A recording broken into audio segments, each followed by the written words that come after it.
New York के बहुत बड़े न्यूरोलॉजिस्ट है, न्यूरोसर्जन है, बहुत बड़े न्यूरोसर्जन है बेन कार्सन। उनकी जिंदगी की एक कहानी है कि बचपन में उनके 10th में कोई 50% रहे, 12th क्लास में वो एक बार फेल हुए, 8th क्लास में वो चाकू लेके घूमते थे 9th के,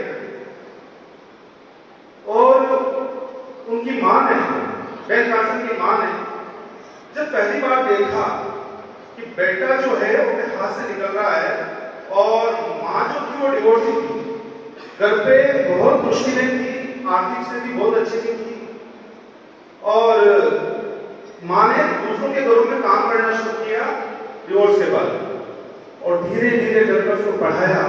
लेकिन एक दिन उस माँ ने उस बच्चे को बुला के कहा कि जो तू ये चाकू लेके घूमता है ना, इसी चाकू से पास में डॉक्टर है, वो सर्जरी करते हैं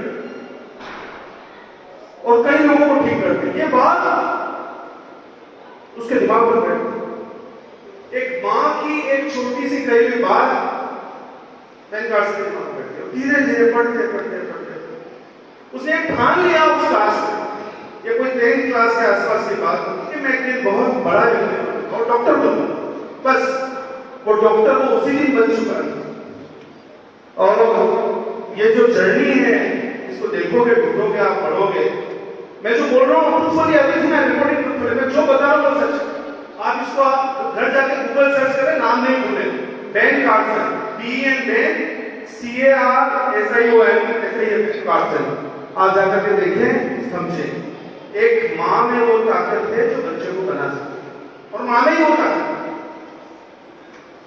माँ के ऊपर जो कविता इस बच्चे ने बताई है, इसमें कितनी मार्मिक बातें थी, मैं सुन रहा था और मुझे मेरी माँ भी याद आई कि जब मैं घर आता था स्कूल से तो मैं सब्जी ज्यादा मांगता था कि मैं वोट दो, तो माँ भी मना नहीं करती। तो मेरी बड़ी बहन थी, वो कहती थी कि नहीं नहीं इतनी बहुत है, मेरे से ले ले, और मैं कहता था मैं छोटी नहीं लूंगा, मुझे चाहिए उस पर रखी हुई। पर मुझे ये पता नहीं था कि इनके लिए कम हो जाएगी, और माँ कहती थी मेरे पास बहुत है, तू तो और ले ले, और खा, मैं देख लूंगी। ये बात मुझे आज भी याद आती है। और फिर मुझे पता लगा कि माँ का जो अक्षय पात्र होता है, उसका जो टीचर होता है, उसको कभी कुछ कमी नहीं होती। वो अपना पेट काट गई, लेकिन उस बच्चे का पेट जरूर भरे।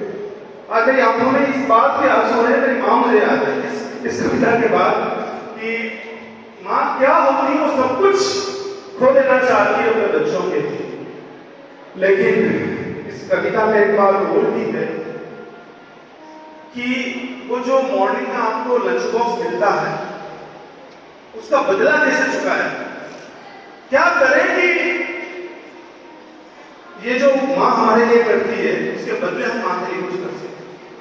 क्या चीज है वो चाहते हैं आपसे, आप अच्छे इंसान बने, कुछ अच्छा कर गुजरे, कुछ बड़े व्यक्ति बने, अच्छे मार्क्स लाएं, अच्छे इंसान बने। वो बस यही प्रेरणा है, यही मोटिवेशन नहीं देती है, माँ इंस्पिरेशन देती है।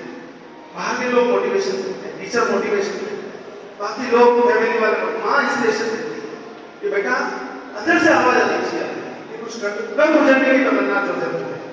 तो कभी ये भी देखें कि हमारे पेरेंट्स हमसे चाहते क्या है, हम उनके लिए क्या कर सकते। बात कविताओं से खत्म नहीं होगी, ये कविताएं, ये जितने ज्ञान है, इससे बात नहीं बनेगी, बात बनेगी कुछ करने से। आप सच में प्रूव करो कि आप अपनी माँ के सबसे अच्छे बेटे, ये बात आपको प्रूव करना पड़ेगी। और आपने इसको अगर फील किया है तो उसको एक्सिक्यूट करो, because every thought it creates energy, every thought, whatever thought it is coming in mind, science says it creates energy. वो हर थॉट है एनर्जी, हर विचार है ऊर्जा। अब उस ऊर्जा को रूपांतरित करना, this energy needs to be transform, ये इसको रूपांतरित करना और इसको एक्शन में लाना। तो आज जो कविता आपने सुनी, इसके रिजल्ट्स आने चाहिए। आज घर जाकर के सबसे पहले माँ के पैर छुए, समझे, उनको कहें कि मैंने इतनी अच्छी कविता सुनी और माँ के बारे में बात किया था। ठीक है, तो अनकंडीशनल लव मिलता रहेगा आपको माँ से, और ये दुनिया ऐसी चलती रहेगी। Thank you.